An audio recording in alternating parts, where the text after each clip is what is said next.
Monsieur Albin Feliro, bonjour. Bonjour Monsieur Atchadé.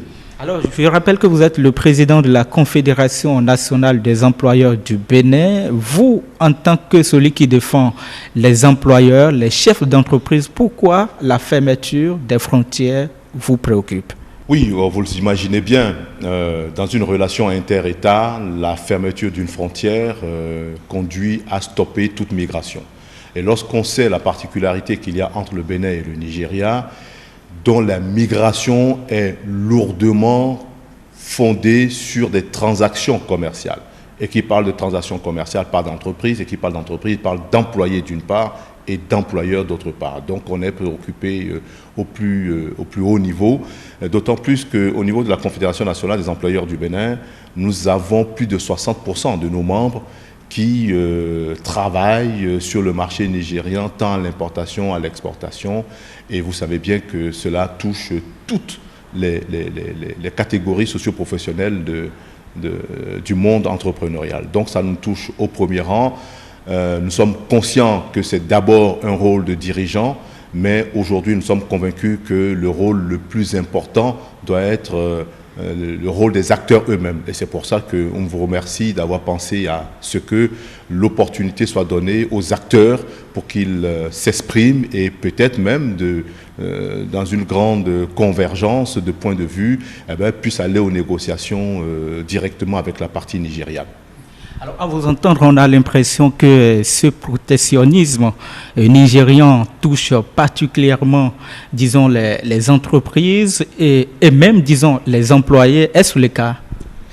Oui, bien sûr.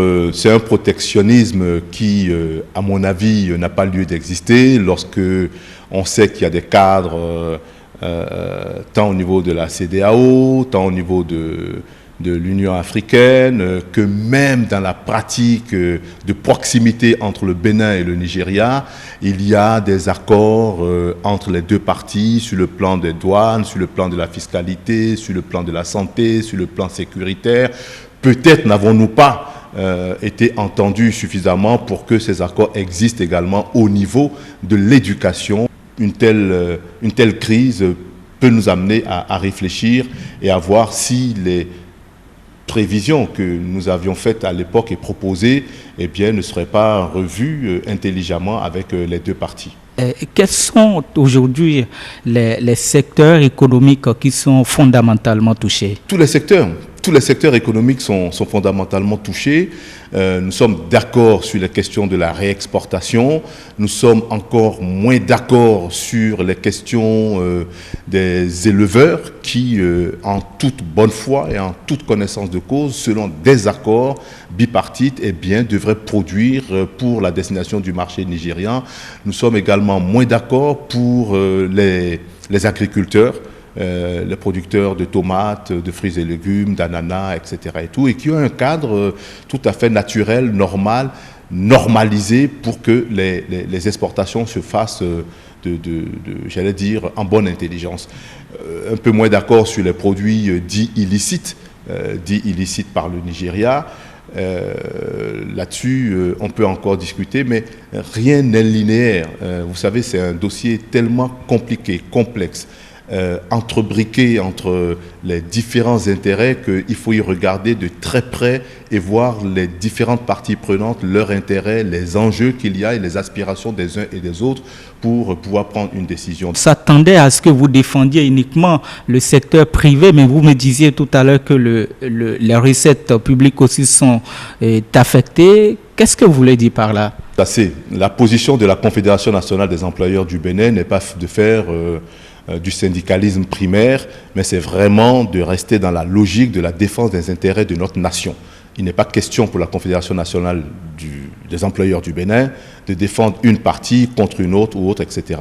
Heureusement, nous avons dans nos rangs suffisamment de stratèges, des gens qui réfléchissent et des praticiens de ceux dont on parle pour nous faire remonter suffisamment d'informations pour que nous réfléchissions de façon globale. Quand il y a une fermeture des frontières, on sait très bien que ces transactions-là génèrent des recettes fiscales au gouvernement, à notre État, et on n'est pas heureux de savoir que c'est des recettes en moins. Ça crée également des désagréments au niveau de l'investissement, au niveau des investisseurs. Et s'il en est ainsi, bien évidemment, le personnel, les salariés également sont touchés. Les petits métiers de proximité comme les cuisiniers, comme les gardiens, etc. également sont touchés. Donc, c'est pratiquement tous les secteurs de l'agriculture, de l'élevage, du tourisme, du transport, de la logistique, etc. qui est vraiment frappé de plein fouet. Et je pense à ces populations justement qui aujourd'hui sont aux abois. On entend certaines personnes dire qu'avec cette situation, elle va désormais ouvrir la porte de la production, mais aussi de la transformation économique. Est-ce que le président de la Confédération nationale des employeurs du Bénin voit la situation de cette manière? Oui, absolument. Avant de vous répondre, je dirais que les fermetures des frontières entre le Bénin et le Nigeria est récurrente. Il y a déjà eu des fermetures de frontières et ça nous a toujours posé des problèmes. Et les solutions ont toujours été de dire, produisons ce que nous mangeons, consommons local, etc. Ça, c'est vrai, c'est une évidence aujourd'hui que de dire il faut réfléchir à mettre en place des programmes d'industrialisation, des programmes d'accompagnement du secteur privé par l'État, par les partenaires éventuels, de manière à faire de véritables champions nationaux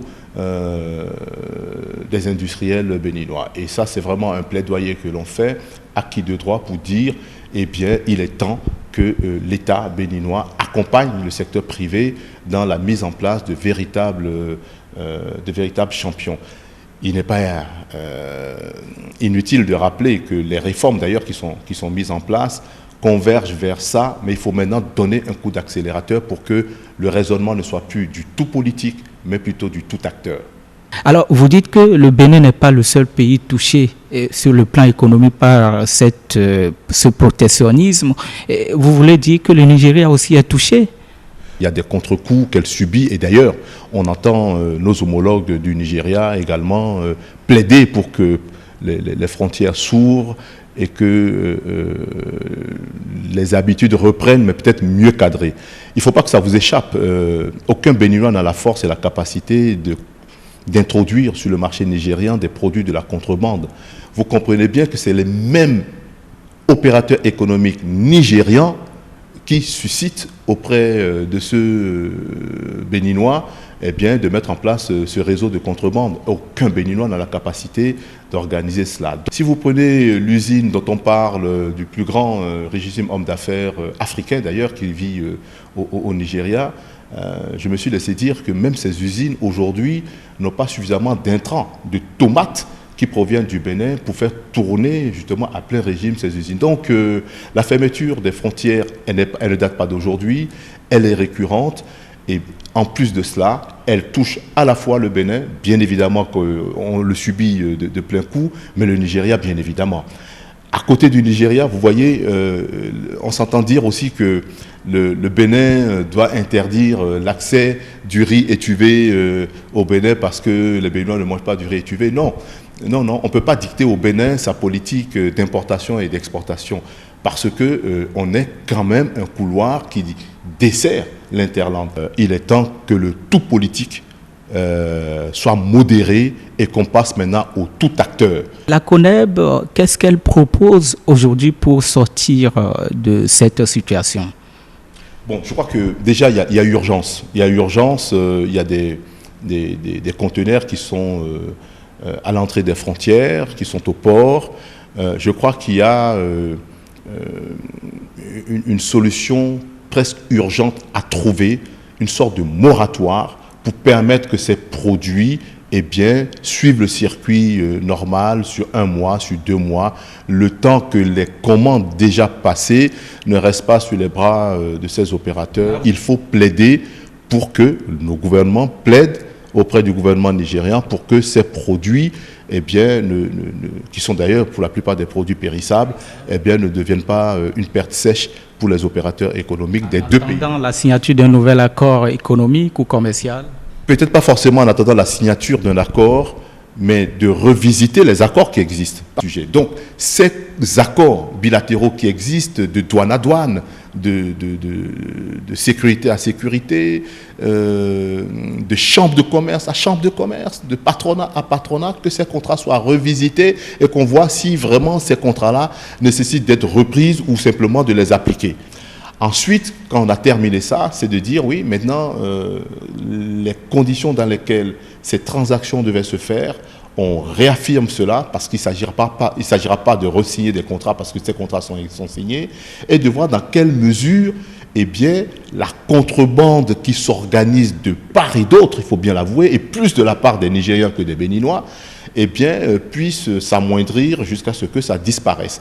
Également, et ça c'est, là je m'adresse à mon gouvernement, que les taxes de façon générale qui frappent les transactions de part et d'autre soient revues dans une dynamique, j'allais dire, de comparaison entre notre pays et les autres pays de manière à rendre le Bénin compétitif.